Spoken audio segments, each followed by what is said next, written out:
ازاي احافظ على نظافة شقتي، ازاي اخلي بيتي دايما نظيف من غير ولا اي كركبة وجاهز دايما للضيوف. اللهم صل وسلم وبارك على سيدنا محمد. اهلا بكم معايا في فيديو جديد. النهاردة بقى هنعمل مع بعض روتين بسيط. هنعمل العاشورة، طبعا كلنا عارفينها. هنعمل غدا اقتصادي وهنوضب مع بعض التربو. بس موضوعنا النهاردة عن حاجات لو اتعودنا عليها وعملناها في شقتنا بيتنا هيكون دايما نظيف. مش هنحتاج اول ما نعرف ان في ضيف ولا اي حاجه نفضل نروق ونبهدل الدنيا، يعني عشان خاطر ايه؟ عشان خاطر الضيف اللي جاي، او عشان خاطر نفسيتنا احنا. لما شقتك دايما نظيفه دايما نفسيتك تكون هاديه. اول حاجه من بالليل ابدأي بالتكبير 34 مره، الحمد 33 مرة، والتسبيح 33 مرة، ولحد ما تنامي وعينك تروح في النوم. بدل ما تقعدي تفكري في اللي حصل واللي جرى واللي كان، لا اقعدي حوقلي لحد ما تنامي، لحد ما تروحي في النوم. هتفرق جدا معاكي تاني يوم الصبح. هتفرق في نشاطك، وتفرق في مودك، وتفرق في تركيزك في الحاجات اللي انت عايزة تعمليها في البيت. تاني حاجة، اعملي روتين ليكي صباحي ومسائي في تنظيف البيت. يعني ايه؟ يعني حاجات تتعمل الصبح وحاجات تتعمل بالليل. دايما الحاجات اللي تتعمل بالليل هتصحي الصبح تلاقيها الدنيا متروقه ومتظبطه. هتبتدي في روتينك الصباحي وانتي هاديه، وانتي مودك تمام، نفسيتك هادية. حتى مع الولاد تكوني أهدى وأروق مع الولاد عن اليوم اللي بيكون ملخبط. تمام. تظبطي أمورك من بالليل، من قبل ما تنامي عايزة تعملي إيه وتعملي إيه وتعملي إيه. تمام. دي بتفرق جدا. تاني حاجة، تخلصي تماما من أي كراكيب عندك، أي أزايز عندك فاضية، أي أكياس ارميها، أي حاجة عندك، لعب أطفال متكسرة، أو ممكن لعب الأطفال طبعا إحنا مش بنقدر عليهم. أحيانا بتكون في حاجة متكسرة وبايظة خالص وتكون غالية عندهم أو هم بيحبوها يعني، فأنت ممكن تاخديها تحطيها في صندوق لوحده أو في شنطة لوحدهم، وتكون مكان مخصص للعب، مكان مخصص لولادك يقعدوا يلعبوا فيها، أو يلعبوا براحتهم في الشقة، بس في ميعاد معين اللي هو المواعيد اللي بتكون عارفة إن الضيوف هتيجي فيها. يعني مثلا أنا من بعد العصر أو على المغرب كده أعرف إنه في ضيوف جايالي، خلاص يبقى من بعد العصر أبدأ أروق الدنيا، أروق الصالة، أروق المكان، أحضر حاجة أحطها في التلاجة، أعمل كيكة، أعمل عصير، أعمل أي حاجة وأجهزها وأحطها في التلاجة لعل وعسى أي حد يجيني، تكون الدنيا هادية عندي ومتروقة.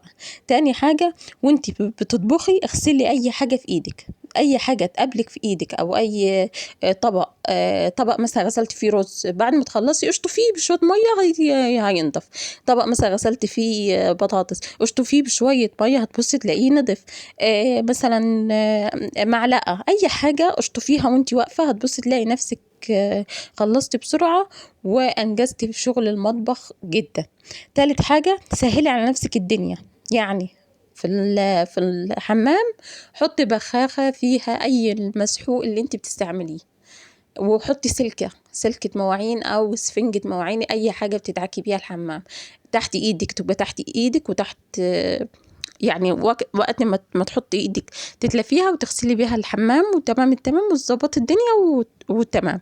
تاني حاجة، تروحي تظبطي المطبخ نفس الطريقة، حاجة بخاخة للبوتاجاز وبخاخة للرخامة، هي يعني بخاخة البوتاجاز هي بخاخة الرخامة. المسحوق اللي تحبيه، الحاجة اللي تحبيها حطيها. رابع حاجة، خلي ولادك يساعدوكي، يعني زي ما انتوا شايفين في كده في التربة، انا بنتي بتحاول تساعدني، هي فاكرة نفسها بتلعب، بس انا بلافيها الحاجة عشان خاطر تتكلم معايا وتقعد معايا وتتعود معايا من وهي صغيرة. حتى اخوها نفس الطريقة. حاولي تظبطي، يعني اولادك وسخوا حاجة يلموها. في طفل بيرضى طبعا وطفل ما بيرضاش، بس انتي حاولي مع التشجيع بقى. ويعني انا ابني غير بنتي، ابني ماشي لكن بنتي بصراحة بتتعبني، بس بحاول أشجعها بأي حاجة. رابع حاجة أو خامس حاجة، اعملي جدول لنفسك للروتين اليومي والأسبوعي والشهري، هتفرق جدا معاكي. يعني اعملي روتين يومي اللي هو تقسميه روتين صباحي وروتين مسائي. روتين الأسبوع ده مهم جدا عشان تحافظي على نظافة شقتك. لو عايزة شقتك دايما نظيفة يبقى لازم تعملي روتين الأسبوعي.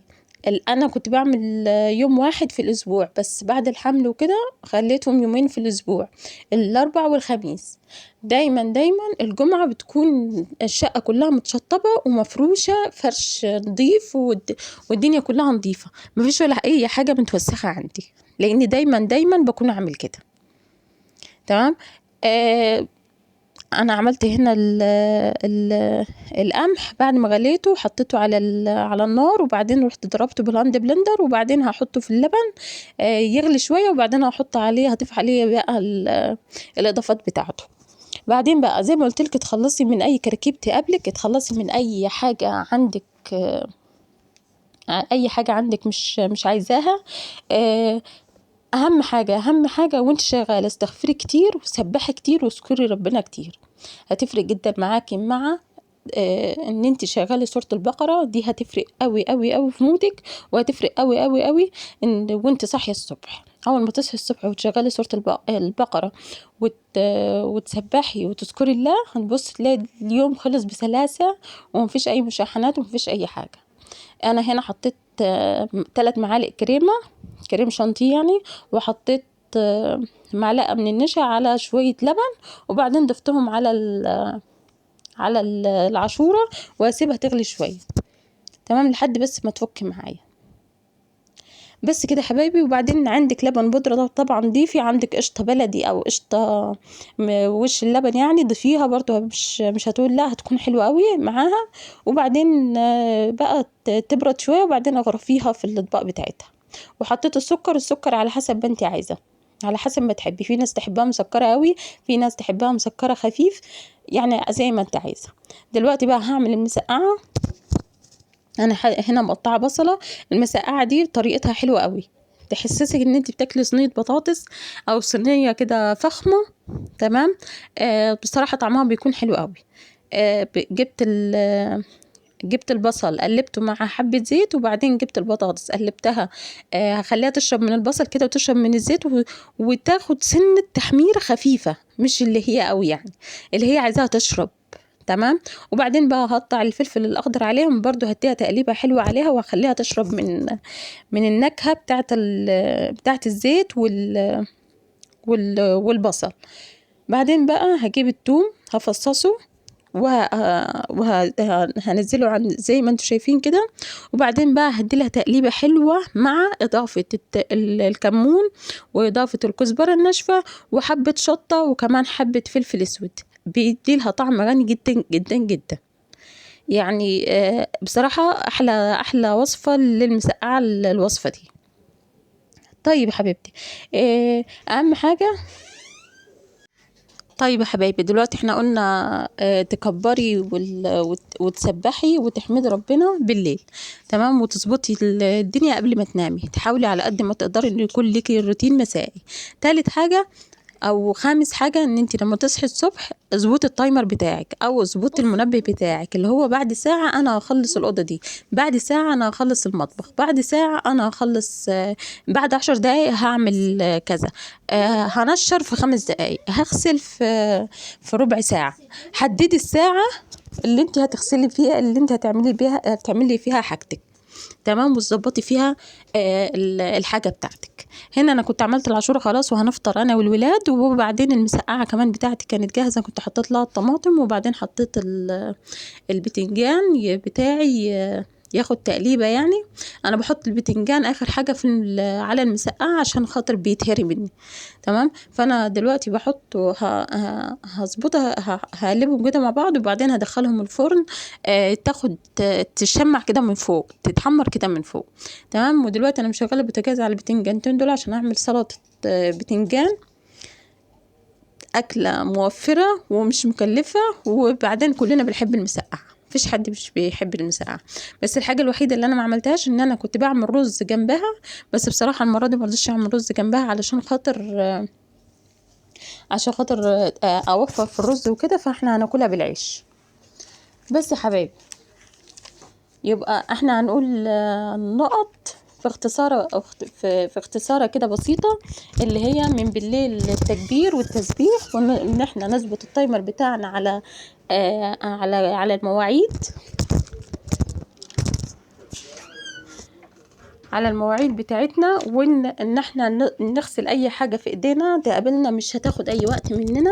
اي حاجه في المطبخ تتوسخ نغسلها على طول، مش هتاخد اي وقت مننا. بعدين بقى نعمل روتين مسائي وروتين صباحي، ونهتم قوي بالموضوع ده، ان احنا نعمل روتين صباحي وروتين مسائي للشقه.